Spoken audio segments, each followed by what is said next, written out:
Welcome to program views makers. मैं हूं आपके साथ शाइस्ता यूसुफ। पंजाब में एतमाद का वोट लेने के हवाले से तहरीक इंसाफ और परवेज इलाही में इख्तलाफात सामने आ गए हैं। तहरीक इंसाफ वजीर आला पंजाब चौधरी परवेज इलाही को एतमाद का वोट दिलाने की तैयारियों में मसरूफ थी कि परवेज इलाही ने एतमाद के वोट को गैर जरूरी करार दे दिया है। वो कहते हैं कि गवर्नर के हुक्म को वो मानते नहीं हैं, ये गैर कानूनी है, इसलिए एतमाद का वोट लेने की जरूरत नहीं है। अब परवेज इलाही के इस मौक़िफ़ पर तहरीक इंसाफ ने मुसलसल सर जोड़ रखे हैं कि अब क्या करें। तहरीक इंसाफ की क़यादत ने कौमी असम्बली की तरह पंजाब असम्बली से भी मुस्ताफ़ी होने पर गौर करना शुरू कर दिया है। ऐसे में सवाल ये उठता है कि क्या तहरीक इंसाफ पंजाब हुकूमत से महरूम होने वाली है।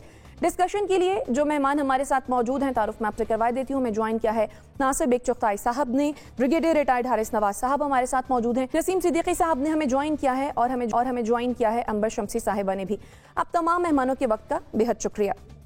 NBC आपकी जानिब आऊंगी, क्या लगता है परवेज इलाही एतमाद का वोट लेंगे या फिर अपनी जिद पर कायम रहेंगे? देखिए, आज की जो अपडेट है वो तो आपने दी हुई है कि परवेज इलाही साहब का आज का खिताब जहाँ उन्होंने किया, वो कहा कि बाज़ औक़ात मेरी बातें बहुत तल्ख़ होती हैं, लेकिन इमरान खान उसका बुरा नहीं मानते क्योंकि वो बातें सच निकलती हैं। अब वो सच क्या है, ये कल हमने देखा कि उन्होंने कहा कि मैं एतमाद का वोट नहीं लूँगा, अब मुझे ज़रूरत नहीं है, गवर्नर साहब का हुक्मनामा गैर कानूनी है, मैं किसी गैर कानूनी हुक्मनामे पर अमल नहीं करूँगा। इससे पहले वजूह बता चुके थे वो इमरान खान साहब को कि असम्बली क्यों तोड़ना जो है वो गैर ज़रूरी होगा, प्रोटेक्शन मिट जाएगी, निगरान हुकूमत का मसला हो जाएगा। वह 100 वजूह उन्होंने बताई थी। वो कहा था कि 90% लोग असम्बली तोड़ना नहीं चाहते। फिर हाई कोर्ट आ गई, हाई कोर्ट चले गए ये गवर्नर साहब को हुक्मनामा लेकर। 11 तारीख की डेट पड़ी, असम्बली इजलास 11 तारीख को तलब किया गया। फिर कुछ झगड़ा हुआ तो 9 को तलब कर लिया गया। खान साहब ने वाजे कर दिया है कि 9 को एतमाद का वोट लें, और उसके बाद आज की अपडेट ये है, जो खबरें हैं कि अगर नहीं लिया तो हम इस्तीफे देंगे। मुझे लगता नहीं कि क्या सूरत हाल बनेगी, लेकिन 11 को जो समात होनी है वो बड़ी इंपॉर्टेंट समात होगी, और उस समात में जो कानूनी तरीक़ाकार है वो ये है कि वफाक अपना जवाब पेश करेगा कि जी गैर कानूनी बिल्कुल नहीं है, कतई नहीं है, हुक्म ये आइन के फलां क्लॉज के तहत है। और उसके बाद परवेज इलाही साहब वक्त मांगेंगे गालिबन उसका जवाब देने के लिए। तो शायद जो लॉ का प्रोसीजर है, बाकी तो कोर्ट पर बनसीर है, वो उस पर कोई और डेट दे दे तो तारीख पे तारीख के मसाइल शायद सामने आ जाएंगे और यूँ असम्बली बरकरार रहेगी। लेकिन अगर तहरीक इंसाफ इस्तीफे देती है, जो प्लान भी है, तो फिर एक क्राइसिस पैदा होगा। उस क्राइसिस में असम्बली कहाँ जाएगी, उसमें मुस्लिम लीग नून कहाँ क्या फैसला करेगी, ये बहुत कुछ देखना पड़ेगा। मेरा ख्याल नहीं है कि परवेज इलाही और मुस्लिम लीग नून अब एक जगह बैठ सकते हैं, लेकिन सियासत है, कुछ भी हो सकता है। एक बार सबसे बड़ा डाकू वजीर आला बन गया था, और परवेज इलाही साहब और नून लीग में जो इख्तलाफात थे वो दूर हो गए थे, और परवेज इलाही साहब एक वक्त में मुस्लिम लीग नून के वजीर आला के उम्मीदवार थे। तो कुछ भी हो सकता है, लेकिन हालात गड़बड़ हैं पंजाब असम्बली के लिए और पंजाब की हुकूमत के लिए। सही। नसीम सिद्दीकी साहब, आप चूंकि लाहौर में मौजूद हैं, हालात को ज़्यादा करीब से देख रहे हैं। खान साहब ने जिन खदशात का इजहार किया है कि PTI को दीवार से लगाने की कोशिश की जा रही है, पंजाब में पाकिस्तान पीपल्स पार्टी को आगे लाने की कोशिश हो रही है, उनके इन खदशात में किस हद तक सदाकत है? देखिए, इस वक्त टोटल पॉलिटिक्स तो चल रही है, और जो लोग कहते हैं कि वो ए पॉलिटिकल है, लेकिन उन्होंने ये कभी नहीं कहा कि वो ई पॉलिटिकल नहीं है। पॉलिटिकल इंजीनियरिंग तो हमेशा चलती है, हर इलेक्शन में चली। 2018 के इलेक्शन में भी इसी तरह जोड़ तोड़ करवाई गई थी, साउथ पंजाब से लोगों को शामिल करवाया गया PTI में। फिर जब पंजाब में हुकूमत बनने की बारी आई तो उस वक्त भी आपने देखा कि जहांगीर तरीन साहब का जहाज़ जो है वो इधर से उधर और उधर से इधर हो रहा था। अभी भी जो पंजाब में पॉलिटिक्स हो रही है, स्पेशली काफ लीग और PTI की, वो तो मुझे ज़्यादातर लग रही है कि जैसे वो हॉकी की कमेंट्री होती थी, समीउल्लाह से कलीमुल्लाह, कलीमुल्लाह से समीउल्लाह। इसमें दोनों चाहते हैं, PTI भी चाहती है और परवेज इलाही भी चाहते हैं कि उनको जितना टाइम पंजाब असम्बली में ज़्यादा से ज़्यादा मिले वो उसको अवेल कर सके, क्योंकि उन्होंने देख लिया कि इलेक्शन का ऐलान तो होने अभी नहीं जा रहा, और अगर उनको बहुत जल्द पंजाब असम्बली से भी हाथ धोना पड़ गया तो वफाक ज़्यादा मजबूत हो जाएगा, क्योंकि ब्यूरोक्रेसी तो फिर सारी जो है वो पंजाब की वफाक के अंडर आ जाएगी। तो मेरे ख्याल से ये तो जानबूझ के थोड़ी सी सियासत हो रही है कि मैं एतमाद का वोट नहीं लूँगा, थोड़ा सा जिस तरह NBC ने कहा वो कोर्ट में चीज़ों को लिंगर ऑन किया जाएगा और कोशिश यही होगी कि इक़्तिदार से चिमटा रहा जाए। बाकी जो पॉलिटिक्स है जनरल इलेक्शंस के लिए, उसमें तो बिल्कुल जोड़ तोड़ शुरू है। आपने देखा कि जिस तरह इमरान खान साहब ने कहा, बल्कि इमरान खान साहब ने क्या कहा, हम सबको पता है कि बलूचिस्तान में जब भी किसी को वफाक में हुकूमत में लाना होता है तो वहाँ की तमाम सियासी पार्टियाँ हो या कोई भी इत्तेहाद हो, उसको उनके साथ शामिल करवाने की कोशिश की जाती है। पंजाब के अंदर भी कोशिश हो रही थी कि PTI के कुछ जो सूबाई असम्बली के मेंबर्स हैं वो टूट जाएं, या काफ लीग के जो मेंबर्स हैं उनको किसी तरह जो है वो तोड़ लिया जाए, लेकिन इस तरह की चीज़ अभी तक कुछ हो नहीं सकी। तो इमरान खान साहब की जो खदशात है मेरे ख्याल से वो दुरुस्त है, लेकिन वही बात है कि जो उनकी फेवर में चीज़ें 2018 में हुई थी अब वो उनके खिलाफ इस्तेमाल हो रही हैं। तो अब सियासत तो शुरू है, क्योंकि जैसे मैंने पिछले साल भी यही बात करते थे कि जो ही 1 जनवरी होगा 2023 का, वो इलेक्शन साल कहलाना शुरू हो जाएगा।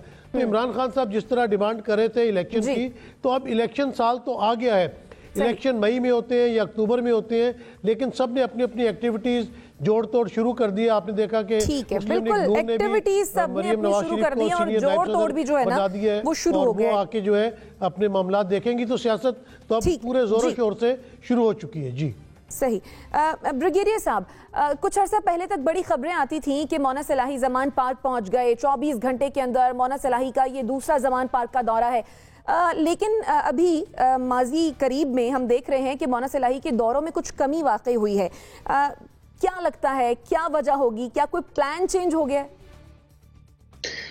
शायस्ता, जो मेरी अपनी एनालिसिस है ना वो ये है कि दोनों पार्टीज में अंडरस्टैंडिंग है और ये प्लान करके मूव चल रही है कि PML क्यों कहे कि हम ये इलेक्शन अभी डिजॉल्व नहीं करना चाहते और हम रहना चाहते हैं, और फेस सेविंग मिलेगी PTI को। वो कहेंगे देखने हम जाना चाहते हैं but we are in difficult awkward situation कि इस वक्त PML क्यों हमारा साथ नहीं दे रही है, क्योंकि इस वक्त अगर वोट ऑफ कॉन्फिडेंस होता है और अगर इनकी हुकूमत खत्म हो जाती है तो it will be debacle for PTI और PML के लिए। ठीक है, अंबर आपकी जानिब आऊंगी। जैसे कि ब्रिगेडियर साहब ये कह रहे हैं कि फेस सेविंग के लिए ये जो कुछ भी हो रहा है कि एक कुछ कह रहा है दूसरा कुछ कह रहा है, ये प्री प्लान्ड है। देखिए, इसमें इतना वाज़े तौर पर हम कह सकते हैं कि और बल्कि इस वक्त जो हालात चल रहे हैं पंजाब असेंबली और उसकी तहलील और वोट ऑफ कॉन्फिडेंस के हवाले से और मुख्तलिफ बयानात के कि जो हमें नज़र आ रहा था बॉडी लैंग्वेज से, जब इमरान खान ने अपना दूसरा लॉन्ग मार्च किया था, पिंडी में जलसा किया था और उस वक्त कहा था कि हम असेंबलियाँ तहलील कर देंगे पंजाब की और खैबर पख्तूनख्वा की, तो बहुत सारे जो पाकिस्तान तहरीक इंसाफ के कायदीन थे उनके चेहरे पे हैरानगी थी। यानी कि ये या तो फेस सेविंग था या इमरान खान साहब का सरप्राइज था। जो भी था उससे नजर आ रहा था कि कोई मंसूबा नहीं है, और मंसूबा होता तो इस वक्त तक मामलात उनके हक में चले जाते जो वो चाहते, यानी कि असेंबलियाँ तहलील हो जाती, इस्तीफे दिए जाते, जो भी होता ताकि ट्रिगर करता अर्ली इलेक्शन। अब इमरान खान साहब ने उसके बाद कह दिया, उनको होते हुए नजर नहीं आते। दूसरी तरफ परवेज इलाही साहब है, वो कभी कहते हैं नापिया बदलते हैं और फिर उनके साथ दे देते हैं, कभी कहते हैं कि उनके साथ बैठे होते हैं जब ऐलान होता है कि इस तारीख को ये मामला आगे बढ़ेगा, फिर वो बाद में शिकायत करते हैं कि जनरल बाजवा के खिलाफ ऐसी बातें नहीं करनी चाहिए, फिर डांट देते हैं पाकिस्तान तहरीक इंसाफ के जो रहनुमा होते हैं उनको इंक्लूड नहीं करते, और फिर दूसरी तरफ तारीफों पे तारीफें करते हैं इमरान खान साहब की, क्योंकि ऐसा ही वाज़े होता है। परवेज इलाही साहब को जाहिर है बहुत पुराने ज़ीरक सियासतदान है, उनको पता है कि हर किसी से किस तरह से करना, इनको इंगेजमेंट रखनी है, फौज के साथ इस्टेब्लिशमेंट के साथ भी रखनी है, इमरान खान साहब की तारीफें करें तो उनके साथ भी रह सकते हैं। इसके बावजूद कि बहुत सारे मामलात पर नजर आता है कि इमरान खान साहब का वो इख्तियार या वो दबाव नहीं है परवेज इलाही पर जो होना चाहिए। तो कहने के नाम बराए नाम उनकी हुकूमत पाकिस्तान पंजाब में है, लेकिन परवेज इलाही साहब भी अपनी मर्जी कर रहे हैं। तो ऐसा ही लग रहा है कि किसी को एक यकीन नहीं है कि आगे कुछ मामला बढ़ेंगे। आप ये भी देखें कि वोट जो 2-3 अफराद थे जिन्होंने कहा कि जिसमें पाकिस्तान तहरीक इंसाफ की मोमना वहीद भी हैं, एक इंडिपेंडेंट कैंडिडेट भी हैं, MWM के भी उनकी कैंडिडेट थी, उनको मनाया गया, लेकिन ये जो 5, 6, 2, 3 ये जो जिन तिनकों की बुनियाद पर पंजाब की हुकूमत कायम है, वो इस वक्त हर तरफ डगमगाती नजर आ रही है। लेकिन इसका ये नहीं मतलब कि इस वक्त नून लीग के फेवर में या पाकिस्तान पीपल्स पार्टी के फेवर में, यही नजर आ रहा है कि मामलात अच्छे नहीं है। और मेरा हमेशा से ये मौकफ रहा है कि सूट करता है, पंजाब सबसे बड़ा सूबा है, परवेज इलाही साहब जो काम कर रहे हैं जिसमें सहाफ़ियों को भी वो प्लॉट बांटते जा रहे हैं, गाड़ियां भी खरीदी जा रही हैं, गुजरात में बहुत इन्वेस्टमेंट की जा रही है अपने हलके में, तो उनको तो सूट करता है ना ये चले, ताकि वो भी अपनी आगे जब इलेक्शंस होंगे कुछ सीट एडजस्टमेंट कर पाएंगे, जो शायद चाह रहे थे नंबर्स वो ना हो लेकिन सीट एडजस्टमेंट कर पाएंगे। और साथ साथ हालात इस वक्त किसकी फेवर में दिखाई दे रहे हैं आपको? मैं ये यकीन से नहीं कह सकती इस वक्त किसकी फेवर में है, क्योंकि 2 दिन पहले तक ये वही मामला दोबारा से हो गया। 2 दिन पहले तक तो लग रहा था कि 2-3 सीटों कम है।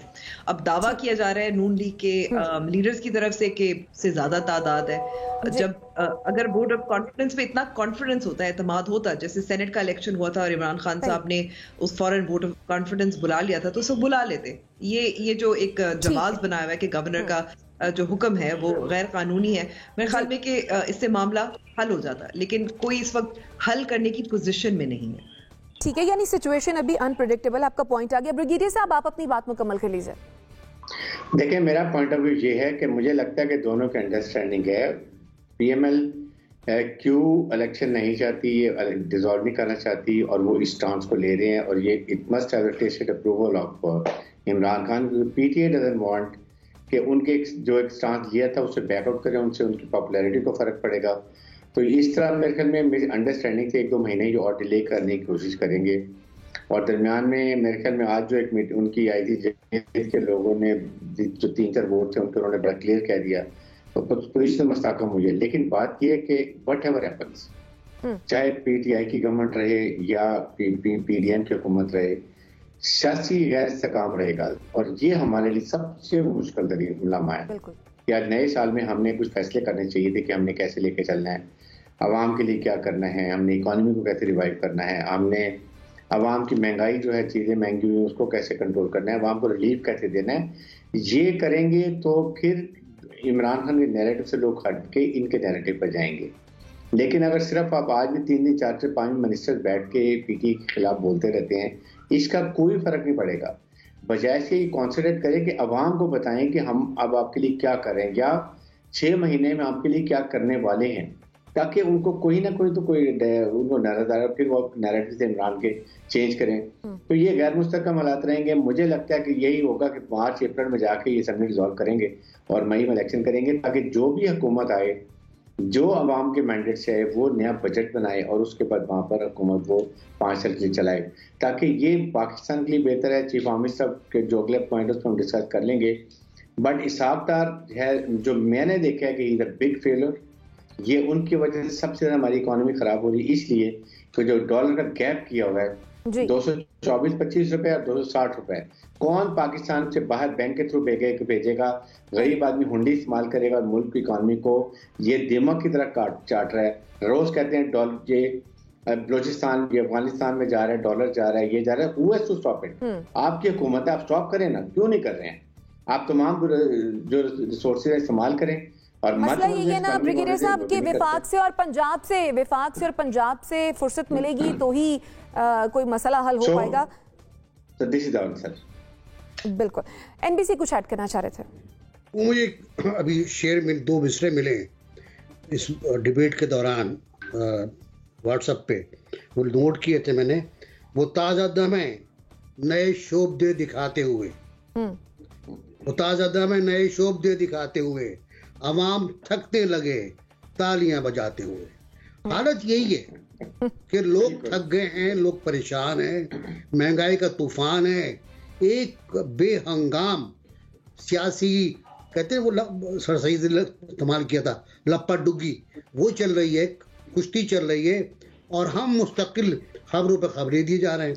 अब कल जो कुछ हुआ पीटीआई के साथ गुजरावाला में मुस्लिम लीग काफ के जलसे में, वो क्या था कि जनाब परवेज इलाही साहब पहुंचते हैं वहां पर, और मुस्लिम लीग काफ के जलसे में, सरकारी जलसा है, पहुंचते हैं पीटीआई वाले और उनको रोक दिया जाता है कि आपका दाखिला मना है। तो तो ये आपको कहाँ किस तरफ इशारा कर रहे हैं कि नूरा कुश्ती की तरफ इशारा कर रहे हैं या वाकई कोई चूजा कुश्ती है, चूरा कुश्ती है, कुश्ती कोई है, कोई जरूर नजर आ रही है। असल बात क्या है, असल ये है कि परवेज इलाही साहब बहुत तेज आदमी है। मैं शातिर नहीं कहता, शातिर बाज़ औक़ात मनफी मालूम जाता है, अब हो जाता है। शातिर मैं नहीं कहूँगा, मैं कहूँगा बहुत तेज आदमी है, चालाक इंसान है। वो कह गए कायद आज़म के बाद एक शख्स आया, वो इमरान खान है, और कोई नहीं आया पाकिस्तान में उसके बाद। हालांकि सैयदी मुशर्रफ उनके ये सब कुछ थे जी। सैयदी मुशर्रफ के सैयदी मुशर्रफ जियाउल हक से शुरू हुए, फिर जनाब नवाज शरीफ के साथ रहे, और सब उनसे बड़े थे, कायद आज़म बड़े थे या छोटे थे। तो तेज आदमी हैं, अपना काम कर रहे हैं, और अपने काम के साथ साथ पीटीआई का काम भी उतार रहे हैं वो आहिस्ता आहिस्ता, और उससे फायदा दूसरी पार्टियों को होगा। बाकी जब बाप का मसला है तो बाप कहाँ मैटर नहीं करता। जब बाप की बारी आई तो पीटीआई और पीपल्स पार्टी इकट्ठे हो गए सेनेट में, ठीक, और चेयरमैन मुंतखब हो गया, ठीक। तो ये तो होगा। वो एक साहब कहते थे ये बताने की बातें नहीं है, मगर ये होगा।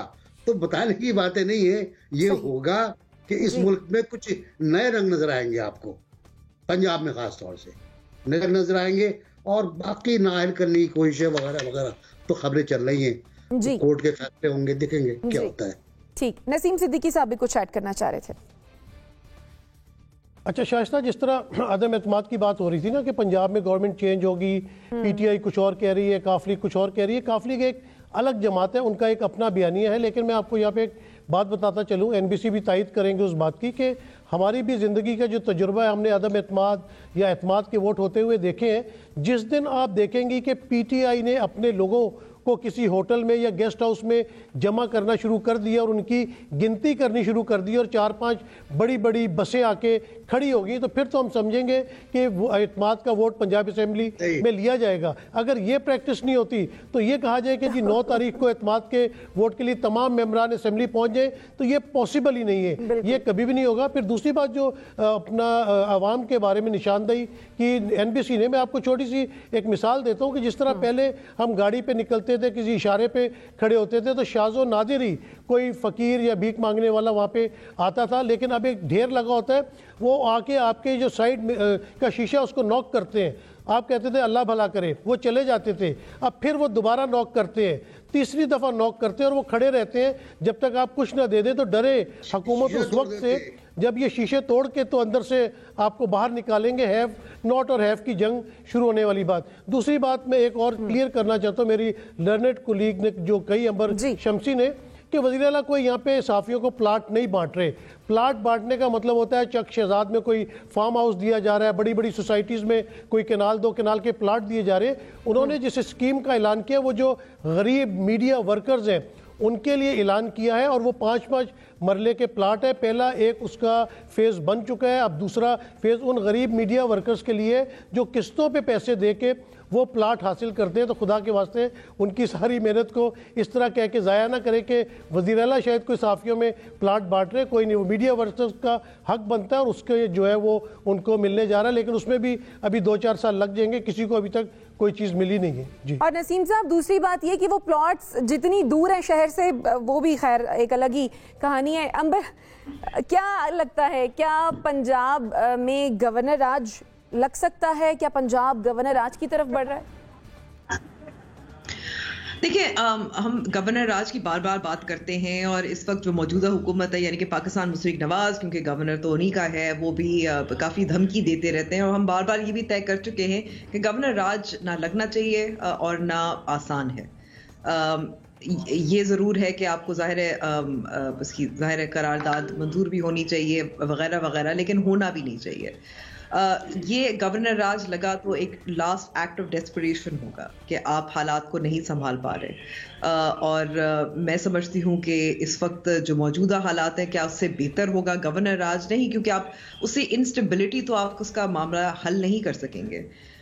इतना तय है कि इस वक्त जो इस वक्त पाकिस्तान, चाहे पाकिस्तान मुस्लिम लीग नवाज हो जो ज़ाहिर कोशिश कर रहे हैं और दावे भी कर रहे हैं, और दूसरी तरफ परवेज़ इलाही साहब हों, सब मुश्किल में हैं, मैं ये कहूँगी। और जहाँ तक प्लॉट्स की डिस्ट्रीब्यूशन की बात है, देखें प्लॉट्स डिस्ट्रीब्यूट किस तरीके से होते हैं, क्या होता है, ये स्कीम क्यों अनाउंस होती है, बज़ाहिर तो यही कहा जाता है कि मीडिया वर्कर्स के लिए, और आपने जैसे निशानदेही की कि 2-3 साल लग जाते हैं, लेकिन आपको भी हकीकत पता है, मुझे भी हकीकत पता है कि जिस तरह से जो प्रोफेशनल्स की एसोसिएशंस होती हैं, आप उनके लिए किस तरह से फेवर्स करते हैं, इसी तरीके से करते हैं, चाहे वुकला की बिरादरी हो, चाहे मीडिया वर्कर्स हो, प्रेस क्लब्स के थ्रू होता है, किसको कहाँ तक पहुँचता है वो फिर मैं 3 साल बाद देखूँ।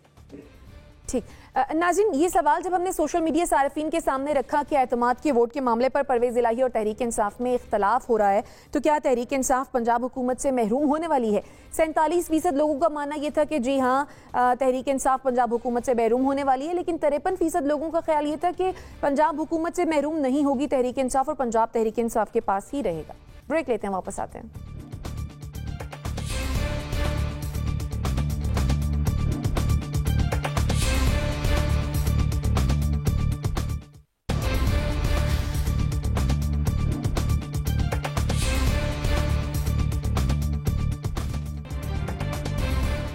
Welcome back after the break. Army chief general Asim Munir Saudi Arab और मुत्तहिदा अरब अमारात के सरकारी दौरे पर हैं। आर्मी चीफ 4 जनवरी से 10 जनवरी तक दोनों ममालिक की क़यादत से मुलाकातें भी करेंगे। ISPR के मुताबिक इन मुलाकातों में बाहमी दिलचस्पी के उमूर, दो तरफा ताल्लुकात और फौजी ताउन पर बातचीत की जाएगी। आर्मी चीफ का ओहदा संभालने के 5 हफ्तों बाद जनरल आसिम मुनीर का ये पहला सरकारी दौरा है जिससे हुकूमत को बहुत ज्यादा तवक्कुआत हैं। अब सवाल यह है कि क्या 2 अहम अरब ममालिक पाकिस्तान की तवक्कुआत पूरी कर सकेंगे? ब्रिगेडियर साहब, आपके ख्याल में इस दौरे का क्या फायदा होगा? देखें शाइस्ता, मैं पिछले 2-3 हफ्ते से मैं यही बात कर रहा था कि ये बहुत अहम दौरा है और करना चाहिए था। इसके साथ मैं उम्मीद कर रहा हूँ कि ये कतर भी जाएंगे और उसके बाद ये चाइना भी जाना चाहिए, दोनों जगह पर इनको और जाना चाहिए, क्योंकि इस वक्त हमारी पॉलिटिकल जो है लीडरशिप, इनकी क्रेडिबिलिटी बहुत कम है और दूसरे मुल्कों को ये नहीं पता कि कब इलेक्शंस होंगे, कब नई हुकूमत आएगी, किससे वो बात करें, क्या करें। बट चीफ ऑफ स्टाफ जो है ये अभी प्रमोट हुए हैं, 3 साल एग्जैक्ट इन्होंने रहना है, इस पे कम से कम किसी को कोई शक नहीं है। इसलिए मैं ये बात करता हूँ, क्रेडिबिलिटी भी है, वो जाके बात करेंगे और हम श्योर के जाने से पहले भी कोई के मामला जरूर किसी लेवल पर सेटल हुए होंगे कि हम आपसे मिलिट्री कॉन्टैक्ट की बात कर रहे हैं, आपस में म्यूचुअल कोऑपरेशन की बात कर रहे हैं, हम मिलिट्री ट्रेनिंग की बात कर रहे हैं और इकोनॉमी को भी हम जरूर डिस्कस करेंगे। जो पाकिस्तान के मेन इशू है, जो हमारी पॉलिटिकल लीडरशिप मिजरेबली फेल हो गई, इंक्लूडिंग फाइनेंस मिनिस्टर। तो ये अगर वो जाके बात करते हैं और अगर वहां से कोई सही। NBC, आपके ख्याल में क्या तवक्कुआत हैं इस दौरे से? देखिए शाइस्ता, ये प्रोटोकॉल का एक हिस्सा है पाकिस्तान के, फॉरेन पॉलिसी का एक हिस्सा है हमारी कि हमारा प्राइम मिनिस्टर और हमारा आर्मी चीफ जब भी नया कोई आता है तो पहले वो सऊदी अरब जाता है, UAE जाता है, फिर चाइना जाता है, यही होता है। उसके बाद बारी आती है दूसरे मुल्कों की। ताल्लुकात बहुत तगड़े हैं हमारे, वो कोई भी हो। और इमरान खान के दौर में सऊदी अरब से ताल्लुकात कुछ ख़राब हुए थे, बिल्कुल मलाइशिया और OIC-2 के मसले पर ख़राब हुए थे हालात। जब मखदूम शाह महमूद ने कहा था मुजफ्फराबाद में कि हम दूसरी OIC बना लेंगे, तो वो हालात ख़राब हो गए थे, ज़ाहिर है, जहाज़ वहाज़ वापस ले लिया गया था। लेकिन आर्मी से ताल्लुकात, फ़ौज से ताल्लुकात बरकरार रहे थे और फ़ौज के जनरल बाजवा जो आजकल जिन पर हमले हो रहे हैं मुस्तकिल, वही जाकर फ़ंड लेकर आया करते थे और उनके ज़रिए फंड आया करते थे और ये ताल्लुकात बरकरार हैं। ये दौरा मेरा ख्याल है इसलिए इम्पॉर्टेंट है कि जनरल आसिम मुनीर पहली मर्तबा उन लोगों से मिलेंगे कि जो बहुत करीबी दोस्त हैं, जिनसे करीबी नाता है। जनरल बाजवा यकीनी तौर पर एक समरी छोड़ गए होंगे उनके पास कि भाई ये सूरत हाल है, ये बातें चल रही हैं हमारी, ये फ़ौजी ताल्लुकात हैं, ये दिफाई ताल्लुकात हैं और ये माशी ताल्लुकात हैं। और माशी ताल्लुकात हम तय कर लेते हैं, बात भी कर लेते हैं और पॉलिटिकल गवर्नमेंट इसको रिजॉल्व कर लेती है। तो मेरा ख्याल ये है बहुत अच्छी पहल है और और मेरे ख्याल एजेंडे के साथ गए, एक ब्रीफिंग के बाद गए कि अब जाहिर है नए आर्मी चीफ हैं तो समरी से भी सीखा होगा और हालात से भी सीखा होगा, और फिर जो दोस्ती का एक रिश्ता है अवाम का अवाम से, उससे भी सीखा होगा। तो बहुत अच्छा रहेगा पाकिस्तान के लिए, हालात बेहतर होंगे। IMF से भी बातचीत हमारी हो रही है, वो प्रोग्राम में शामिल है। मुझे उनका मसला नजर नहीं आता। पाकिस्तान को तमाम शर्तें मानना होंगी जो IMF मानेगा, और उसके साथ ही सऊदी अरब और UAE और चाइना, उन्होंने जो फंड ऐलान किए आपको, वो आपको मिल जाएंगे, उसका कोई इशू नहीं बनेगा। और पाकिस्तान को शर्तें पहले मान लेनी चाहिए थी। इसहाक डार साहब फजूल पंगा लेकर आ गए, जिस तरह असद उमर साहब आ गए थे, उसी तरह ये गलती हो रही है कि डिले किया है आपने, और डिले करने की वजह से मामला खराब हो गए। सही। अंबर, आपके ख्याल में इस दौरे का मईशत पर क्या असर पड़ेगा? देखिए, आपको याद होगा कि जब इमरान खान साहब का भी जब लॉन्ग मार्च होना था, और उस वक्त एशिया भर में मोहम्मद बिन सलमान वली अहद जो हैं, उन्होंने पाकिस्तान का भी उसमें उनका दौरा शामिल था, लेकिन वो मनसूख हो गया था। और बातचीत जो मेरी हुई थी इस्लामाबाद में भी, कुछ अंदाज़ा यही हो रहा था कि 2-3 मकासद थे। सिर्फ पाकिस्तान में सरमायाकारी का मामला नहीं था, ज़ाहिर है क्योंकि एशिया भर का दौरा था, उसमें तमाम ही मंसूख हो गए थे, लेकिन वो नए आर्मी चीफ का आना, उनके सेटल इन होने का भी इंतजार कर रहे थे। तो जाहिर है हमारे जो ताल्लुकात हैं वो सिर्फ इस हद तक नहीं है, हमारा फौजी ताल्लुकात भी हैं, और हमने माजी में भी देखा जब जनरल बाजवा आर्मी चीफ थे कि वो भी बहुत मदद करते रहे थे। जब पैसों की कमी थी, जब रोल ओवर करना था, तो वो भी जाते थे सऊदी अरेबिया, और उस वक्त की हुकूमत यानी कि पाकिस्तान तहरीक इंसाफ और वजीर आज़म इमरान खान की मदद भी करते थे। क्या करना चाहिए? मैं तो कहती हूँ नहीं करना चाहिए, क्योंकि हमने बहुत सारे ऐसे ममालिक देखे, अब बरतानिया की देख लें कि गुज़िश्ता 3-4 साल में 3-4 वज़ीर आज़म गुजरे।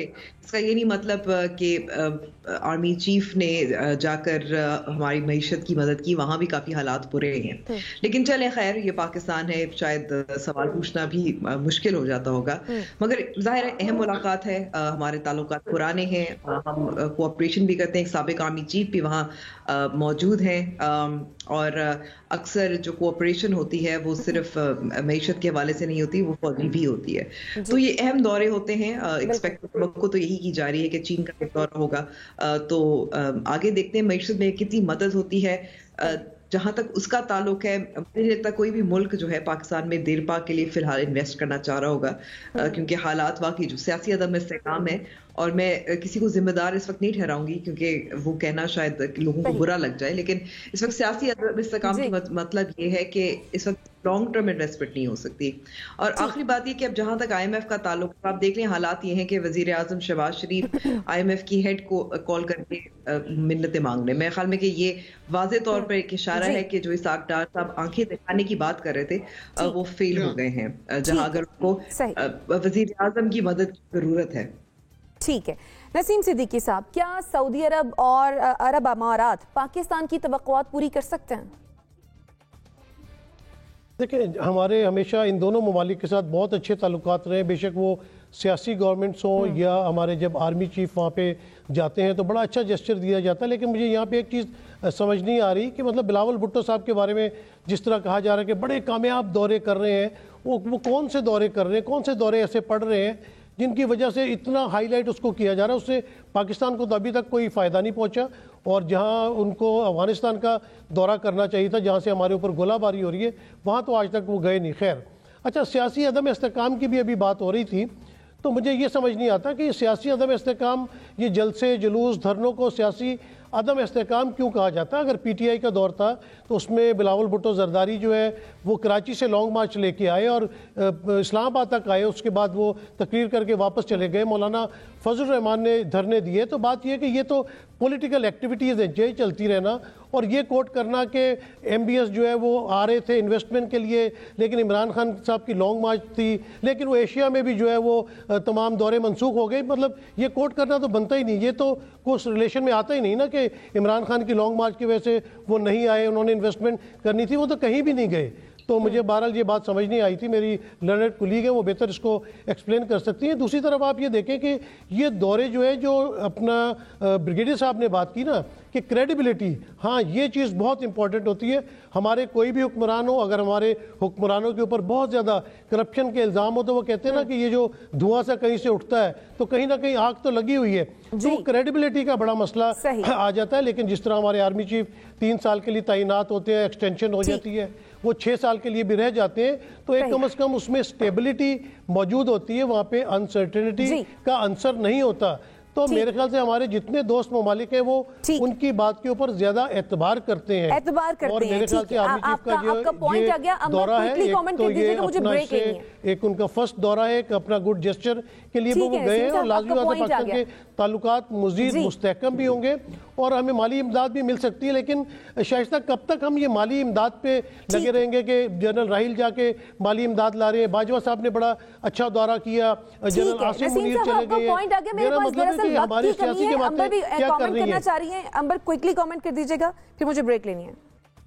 मुझे नहीं लगता नसीम साहब मेरी बात सुन रहे थे। मैंने कहा था ये वो टाइमिंग वो वाली थी, मैं याद दिलाने की कोशिश कर रही थी, लेकिन मैंने ये वाज़े तौर पे कहा था कि उनका एशिया का दौरा था जो मनसूख हुआ था। उस वक्त भी ये बताया जा रहा था, जो मेरी लोगों से बातचीत हुई थी, कि 2 वजूहात थी। एक उनकी अपनी वजह थी, वो आना चाह रहे थे, कुछ कॉन्क्रीट उनके पास नहीं था क्योंकि सियासी अदम इस्तेकाम है।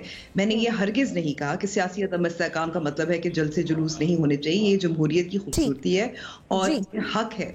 लेकिन सियासी अदम इस्तेकाम किस तरह से है कि अगर एक टूटा फूटा सा एक सेविंग्स का प्लान पेश करती है वफाकी हुकूमत, तो दूसरी जमातें सूबे में होती है, वो कहती है हम इसको इम्प्लीमेंट नहीं करेंगे, हालांकि उसमें कोई एतराज़ होना नहीं चाहिए। कोई ऐसी बिनाइन सा बेअसर सा वो एक इलेक्ट्रिसिटी सेविंग्स प्लान था। सियासी अदम इस्तेकाम इस तरह से होता है कि आप असेंबली में नहीं होते। सियासी अदम इस्तेकाम इस तरह से होता है कि पंजाब में समझ नहीं आ रही कि चीफ मिनिस्टर कितने और मजीद अब आएंगे। ठीक है अंबर, आपका पॉइंट आ गया। दरअसल मेरे पास वक्त कम है। एनबीसी क्विकली कमेंट कर दीजिएगा, 1 लाइनर कमेंट कीजिएगा, मुझे ब्रेक लेनी है। वक्त कब है? मुकाबला सख्त है। मैं अंबर से मुत्तफिक हूँ बिल्कुल, जो डिफाइन किया है कि सियासी अदम इस्तेकाम क्या होता है। नसीम की इस बात से मुत्तफिक हूँ कि कब तक हम झूली पलाएंगे। मसला ये नसीम के ये जो ममालिक है ना, सऊदी अरब हुआ और यूएई हुआ, कतर, बहरीन, ये हमसे मुंतखब हुकूमतों से रब्ता नहीं करते, वो किसी की भी हो, ठीक, उनका ताल्लुक फौज से ही होता है। बाकी मुल्कों की हम कह सकते हैं कि वो मुल्क डेमोक्रेट हैं, ये है वो है वगैरह वगैरह। जहाँ तक ताल्लुक अफगानिस्तान का है, वहाँ से हमें वहाँ जाने की जरूरत नहीं है। वो हम पे बमबारी कर रहे हैं, वो हम पे हमले कर रहे हैं, हमें उनका जवाब देना है और उसके लिए फौज काम कर रही है। ठीक है, आपका पॉइंट आ गया। नाज़रीन, छोटी सी एक ब्रेक लेते हैं और फिर वापस आते हैं। स्टे विद अस।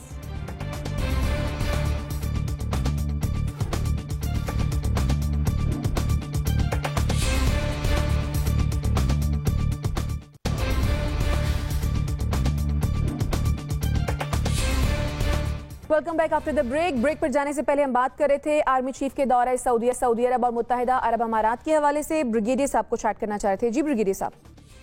देखें शाहिद साहब, बात यह है कि ये दौरा जो हम बात करें, सबने इसकी बड़ी तारीफ किया है, आई अंडरस्टैंड ऑल्सो कि ये दौरा बहुत अहम है, लेकिन इसके बाद 2-3 और ममालिक में भी जाना चाहिए जहाँ से भी हम ले सकते हैं। लेकिन बिल्कुल ये बात ठीक है, ये बहुत ही हमारे लिए एम्बैरेसिंग सिचुएशन है। और आप हमारे लीडर प्राइम मिनिस्टर हैं चाहे प्राइम मिनिस्टर, ये अब उनको आदत हो गई कि हम मांग लेंगे, ये कर लेंगे, वो कर लेंगे, but why can't be approve? ये तो सोचे कोई अपनी लॉन्ग टर्म स्ट्रैटेजी तो बनाए फाइनेंस के ऊपर कि हमने कैसे करना है। आप ये कहें कि हमने एफबीआर को ऐसे ठीक करना है, स्टेट कॉर्पोरेशन को हमने ऐसे कंट्रोल करना है, मुल्क में जो अननेसेसरी उसका प्रेसिडेंट हाउस का प्राइम मिनिस्टर उसके कंट्रोल करेंगे, इतनी डेवलपमेंट को ऐसे करेंगे। अभी 87 बिलियन रुपीस जो है वो हमने MNAs को डाउनलोड किए हैं जस्ट कि वो अपने इलेक्शन में जाके इन्वेस्टमेंट करें और इलेक्शन जीतें। ये चीजें हमें ठीक करनी है, बजाय के कंपैरिजन हमारे आर्मी के लिए भी सबके लिए चीजों को हमें समझने की जरूरत है। ठीक है, आपका पॉइंट आ गया। नाज़रीन, इसी के साथ मुझे मेरे मेहमानों को दीजिए इजाजत। अल्लाह निगहबान।